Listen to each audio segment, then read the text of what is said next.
start from how I felt. I felt very proud to be a part of this. हमने बीच clean किए हैं, हमने tough plastic से benches बनाए हैं, प्रोमेनाड्स में रखा है. That's one process happening. और अब जब मुझे पता चला कि ऐसा कुछ होने वाला है कि world's first denims made out of plastic buds, even if it is a small thing, it is something that is innovative. And innovation, जब आप फैशन के साथ ले आते हो तो उसका ना स्केल बहुत बढ़ जाता है, because fashion is something that is universal, सबको चाहिए और बार बार चाहिए. And fashion is a big industry.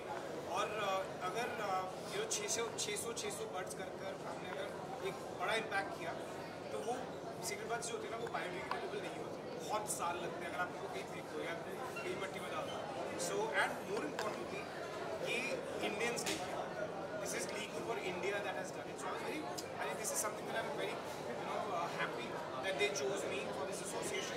And as a brand, Lee Cooper is one of the oldest brands in the world. And so I think we've come together for something very good. Fashion के साथ साथ ये कहो कि health पे भी ध्यान रखना चाहिए, जैसे स्मोक का टॉपिक आया है. Sorry? स्मोक से रिलेटेड स्मोक की Yes. तो आप उन्हें कुछ कहना चाहेंगे जो smoke I would yeah definitely. देखो एक उम्र होती है सबको, मैं झूठ नहीं बोलूँगा क्योंकि पीयर प्रेशर में आ जाते हैं स्कूल में, कॉलेजेस में, दोस्तों के साथ अच्छा पार्टी करते हुए, अरे ये कूल लगते हैं. ठीक है, आप गलत नहीं कर रहे हो. Please let me be very honest, अपने ऊपर इतना प्रेशर मत डालो. वैसे भी पढ़ाई और ये सब का बहुत प्रेशर है. But to be honest, let me be very clear, it's not good.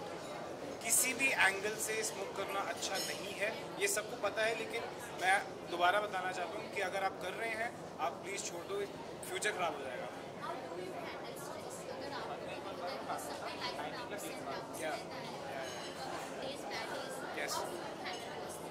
To be honest, first of all, God has been very kind.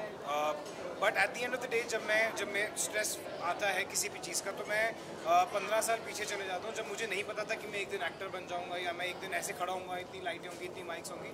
तो मैं कहता हूँ मैं तब भी खुश था ना जब नहीं पता था. अब आगे मुझे नहीं पता क्या होने वाला है, तो मैं आज इन्जॉय करूँ. अगर यहाँ पर भी पहुँचाया है भगवान ने तो वो भी मेरे लिए बहुत बड़ी है. और अगर यहाँ पर मेरी जर्नी एंड भी होती तो उसके लिए भी मैं बहुत ग्रेटफुल हूँ. बट ये साल आपके फैंस इंतजार कर रहे हैं कुछ आपके प्रोजेक्ट्स या कुछ और ऑलरेडी देखो एक फिल्म और एक Amazon मिनी का शो ऑलरेडी आ चुका है. एक मैं ख़त्म करके आया हूँ अभी shoot. It's been a very I am very grateful कि 2024 it's been a fantastic year. बहुत अलग अलग स्पेक्ट्रम के काम कर रहा हूँ मैं. And I mean it's exciting. Some of the things are very exciting. और जिसे कहते हैं ना कि अच्छे चीज़ों को वक्त लगता है. But I won't disappoint, that's for sure. Thank you Thank you guys, thank you.